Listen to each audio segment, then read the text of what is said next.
You can't have a normal life anymore. You must know that. How can you have a girlfriend if you can't remember her name? Can't have kids, not unless you want them to grow up with a dad who doesn't recognize them. Sure as hell can't hold down a job. Not too many professions out there that value forgetfulness. Prostitution, maybe. Politics, of course. Your life's over. You're a dead man. The only thing the doctors are hoping to do is teach you to be less of a burden on the orderlies. And they'll probably never let you go home wherever that would be. So the question is not to be or not to be, because you aren't. The question is whether you want to do something about it, whether vengeance matters to you. It does for most people. For a few weeks they plot, they scheme, they take measures to get even, but the passage of time is all it takes to erode that initial impulse. Time is theft, isn't that what they say? And time eventually convinces most of us that forgiveness is a virtue. Conveniently, cowardice and forgiveness look identical at a certain distance. Time steals your nerve. If time and fear aren't enough to dissuade people from their vengeance, then there's always authority, softly shaking its head and saying, "We understand.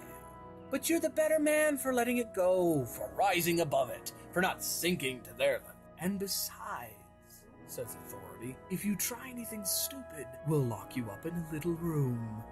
They already put you in that little room, didn't they? Only they didn't really lock it or even guard it too carefully because you're a crippled corpse, a vegetable, who probably wouldn't remember to eat or take a shit if someone wasn't there to remind you. As for the passage of time, that doesn't really apply to you anymore, does it? Just the same 10 minutes, over and over again. So how can you forgive if you can't remember to forget?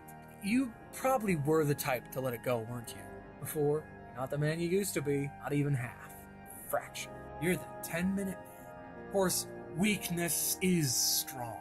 It's the primary impulse. You'd probably prefer to sit in your little room and cry, live in your finite collection of memories, carefully polishing each one, half a life, set behind glass and pinned to cardboard, like a collection of exotic insects. You'd like to live behind that glass, wouldn't you?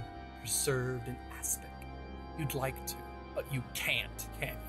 You can't because of the last addition to your collection. The last thing you remember. His face and your wife looking to you for help. And maybe this is where you can retire to when it's over. Your little collection. They can lock you back up in another little room and you can live the rest of your life in the past. But only if you've got a little piece of paper in your hand that says you got it. You know I'm right. You know there's a lot of work to do. It may seem impossible, but I am sure if we do our part, we'll figure something out. You don't have much time. You got about 10 minutes, in fact. It starts all over again. So do something with the time you got.